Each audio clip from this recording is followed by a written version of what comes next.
What's up, everybody? Welcome to Podcast Now. I'm Alex, and in this video, we have to talk about, I believe, day 14 in the Johnny Depp versus Amber Heard trial. This time, Amber took the stage. Now, obviously, we finished up with the most biased person, maybe the most biased expert witness humanly possible on the face of the earth. That was this morning. There was some good stuff. I think Johnny's team handled her pretty well. There were some things, including Amber being arrested back in 2009 for domestic assault. That was not brought in. I'm going to honestly chalk that up to the judge and not Johnny's side. I just think that's something the judge kind of said no to. Could be wrong. I think they're easily going to be able to put it in on Amber. And then we got, obviously, Amber Heard herself. So, well, I have to be careful about words I say, right? Because YouTube is pretty sensitive with certain words towards people. I wish nobody harm in general. But if it's not clear she is just writing a book at this point, I don't know what could be more clear to anybody. There are sadly people that believe her. This has been the thing that we've said the whole time. She makes actual, and I laugh. Maybe I laugh in the same way that Johnny Depp makes jokes, because I don't want it to come across the wrong way. What I was about to say, she makes domestic abuse victims look like you should disbelieve all of them, because if they're all like her, you know what I mean? It's such a bad look to the movement to have this person pioneering it. You know what I mean? It's just, she's so bad. She has a way of going in and out of crying, but there's never any tears. That's a fun little thing. If you notice, there's no water going down or no liquid going down her eyes. It's only ever, she tries to make herself do it, and then she kind of pulls back. She's excluding some very fun stuff, one of which being, why aren't we talking about the dad? I thought her dad was literally a horrible person. We skipped right over that. We skipped right over that her dad abused her mom and abused her. So when Johnny started doing it, that was the first time it's ever happened. Again, you're forgetting the 2009 incident, but you're also forgetting that your dad did it. It doesn't make sense. The knife thing, the knife thing is funny because the quote of until death do us part is part of your wedding vow. It's what you say when you're going to marry. So the fact that she says like, oh, it's embarrassing, or oh, it sounds so silly now that was like the quote because it felt it felt like romantic. Yeah, it is romantic. That's the whole point. I don't understand that stupid argument. Why is it so odd what the knife says? It's a thing. I just don't understand it. This entire thing is just about writing a book. Nick Rekieta picked up on this, and I thought it was pretty noticeable too. She describes the rug. I'm looking at my rug. I have a rug over here. She describes the rug as having like dirt marks on it. She talks about the window like pane, like the window glass. She talks about like fog or something. She's doing very descriptive work, and didn't we hear this, I believe, from Dr. Curry, right? She can tell very detailed, very over-exaggerated, basically, stories, but she can't effectively weave your way through them. And that's actually exactly what we've seen her do so far. Now, as I always say, an hour. There's about an hour left when I'm recording this. So we're going to get to more stuff, but I think we got the most of the stuff we're going to get today. Obviously, tomorrow we'll be just finishing it. But this is exactly what we've seen. We've seen highly detailed, the slapping her 3 times. That's crazy. Slapping her. She laughs after the first one. Then he slaps her again. She also said that the third slap, when she was describing it, she said the third slap was very hard. And I believe she said she was knocked off balance from it. And then when she was describing how she felt emotionally about it, she said none of the slaps actually hurt her physically. So, all right, well, actually, that says a couple things. Number one, why did you just say that third slap was hard? How would you know it's hard if you aren't measuring the strength of the slap? Also, I guess that goes into, so when he does these things to you, you aren't physically hurt by him at all because it seems like he's not very strong. And she's saying that she leaves? Are you kidding me? We have you on audio, Amber, talking about how you don't leave. You don't want him to leave. You want him, even when they're in their fighting moments, to stick it out and stay and try to figure out a way through it. We had you on audio saying that. So what are you talking about that you're the one who leaves? Are you nuts? That's not even... She also opened her up for a couple other things. Number one, well, I guess the domestic abuse thing is going to definitely be brought back up. But she also mentions in terms of, I texted, I don't remember the exact quote. She says, it's never okay to hit a woman. It's never okay to hit a man. It's never okay to hit anybody. And she said that when she was going through her head of what it was like when he slapped her, that she couldn't believe it. You're not supposed to hit a woman. I'm pretty sure that's what she said. And then she continued it. And that is a good impeachment, right? So you said it's never okay to hit a woman, but you also said it's never okay to hit a man. So what about when you hit him? She talks about the glass being thrown right behind her. That sounds quite a lot like when she cut his finger off. Yeah, it's like a lot of this. Oh, by the way, Johnny Depp really likes tea. I don't know if you guys know this. He really, really likes tea. A lot of tea. And I mean a lot. I'm glad she's self-aware about her career being trash in terms of she's not popular. She's not famous. She has big roles in movies that nobody watches. I believe that was her quote. And then she has smaller roles in movies that people do watch.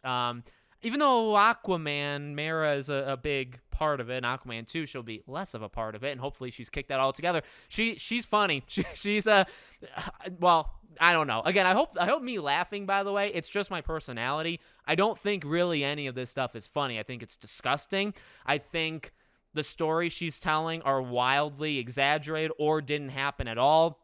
It's funny she has no evidence to prove most of it. It's all he said, she said. But actually, I caught her. Hopefully, they caught her in the moment. One of the things she said when so he slapped her 3 times. Allegedly, he left. He leaves for days. He comes back, and then he apologized. Oh, but she said he texted her, and he said something along the lines of, I would cut my hand off before, like, laying it on you again. So, and she said he talks like poetry in the text. Well, here's the thing. We have all of his texts. We know all, and I'm not saying they have all texts. So if he actually wrote in a text message that he would rather cut his hand off rather than laying it on her again, I would love to see that text, because that actually would be it. It sounds a lot like the text about how I would cut off my left fingers so as to never cut my other finger. You know, whatever that line he said to Kipper was.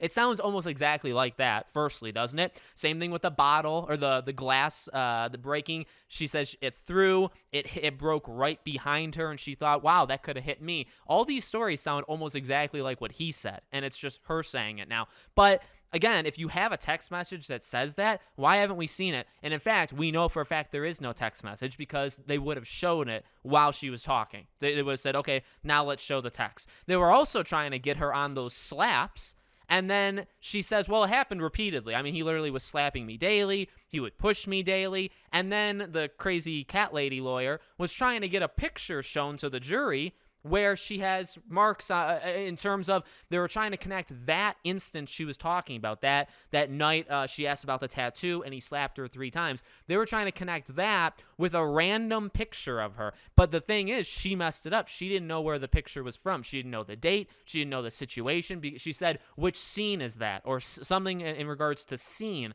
Scene? What do you mean scene? So there's multiple. So they couldn't put that picture up because there was no foundation laid for that specific picture. They're doing not necessarily dirty tactics, but it's exactly what you probably could imagine they would do with Amber. They're exaggerated, big stories. They really don't flow at all. They're jumping all. They're not jumping time and then coming back, but they are leaving huge holes in between, like they did the 2002 to 9 like era, then they did the Rum Diary era, then they did 2011 when she had to sneak around. Oh, obviously she has to label him as a cheater, so they got that in, and then 2011 of them sneaking around together, and then 2012, and 2012 is when it leads to the slapping routinely, backhanding, stuff like that. And, but I don't know. They are definitely going in an order. It's just they're jumping so much. But again, that lines up with what we very much assume Amber is. And now we have Dr. Curry as kind of proof, right? That's how she does things. She tells very exaggerated stories or just flat out makes them up. They don't actually, they don't actually exist. She can describe a scene perfectly because she's making it up. Now, one thing I will say, in terms of her, this will probably be the last. I do this every time, right? It's like clockwork. I look at the time where I'm at when I'm recording. I want to talk about her sitting there, her kind of, her presentation. Again, she's an actress. She's a very poor actress. She's not going to get many more roles after this, but she That's all she's doing. She's just presenting herself in that way. I don't believe her at all. And I know I have a bias. I mean, it's stupid to say that I don't, right? But I think a lot of people can just see right through this garbage. It's very clear she's putting on an act. Again, there's no tears. The looking at the jury thing, obviously, many people have done that, so I wouldn't hold that against her. The speed at which she talks. Now, here's the tough thing. I do think she has this all rehearsed. I do think she's kind of memorized this. I think she's kind of going off script or on a script, but she's off of it because she's not reading from it. But her speech patterns, how she talks, that is just her. You know, Johnny Depp obviously is a lot slower. He takes more time. He kind of stumbles through, and that's how he is as a human being, believable. Now, Amber just talks at the kind of like me. You know, just kind of talks, right, nonstop, very quickly. I don't think that leads to her coming up with I don't think it means that. She does come up with fake stories. She is lying. She is, writing a novel in her head. But I don't think her speech being that fast means that. I think she just, and we've seen that, right? Inherently, she talks very fast. That's just how she talks. So I'm not going to hold that against her. But I mean, again, her breathing, again, going in and out of crying, it's fake. It's very clearly fake. I think you can tell from Johnny Depp. You could tell he was pretty upset, I thought it looked like, when she mentioned the slapping. But I think that's just because it's just such a wild story that didn't happen, that like he's ashamed. He's almost ashamed people have to hear what he didn't do. You know what I mean? Does that make sense? That's how I kind of get it. So I don't know. I mean, we knew this was coming. We knew it would be painful. Honestly, it's not as painful as I thought, because I'm looking at it as, okay, where are the breaks in her story where the plaintiffs in this case, right, where Johnny's side can kind of come in and say, oh, so you said this. Well, let's look at this. Oh, this is what you said. You know what I mean? So that's kind of how I'm looking at it. It doesn't come across. And again, like these stories, they're just so blatantly obvious that she's just writing a book that they don't really ring out. I was more upset over the psychologist, whatever her name. I don't care enough about her to remember her name. In terms of just always she, the victim is always a she. The abuser is always a he. She's never once done a case where she's represented a guy getting abused by a woman. The only thing she could say is she defended a guy getting abused by a guy. So the question should have been, have you ever worked for a guy being accused by a woman? How did that go? She's never done it, so she wouldn't be able to tell you, right? So I was more upset about her, just in terms of being the most biased, again, person I could ever see. Amber is just a pathological liar. She's got, multiple personality disorders. I mean, it's almost easy to just kind of let her off and just say, go ahead, talk. We will get to the cross-examination, and again, hopefully the jury doesn't buy any of this garbage, and then hopefully, when we get up there, I mean, we're going to tear you apart, and that's all you can really hope for, right? So, let me quickly say this. By the way, I have a Twitter, and I do kind of live tweet the trial. If you guys haven't followed me on Twitter, PodcastNow15 is the Twitter handle. The link's always in the description. Number 2, tomorrow we will do this again. It's just going to be Amber on direct. I highly doubt they get to cross, which is Johnny's side. Highly doubt that happens tomorrow. Number 3, on Friday, we will be live streaming on this channel around the same time, maybe a little bit later than this video goes up. So if you want to come hang out, talk with me live on Friday, you can do that. I'll mention it in the beginning of the video tomorrow as well. Let me know what you think. Make sure you guys are subscribed, bell icon turned on, all that good stuff. Thank you so much for the support. I haven't been saying it enough, but my dear God, you guys have truly supported me, and I thank you so much. I really appreciate it. Thank you all, and I'll see you on tomorrow's video.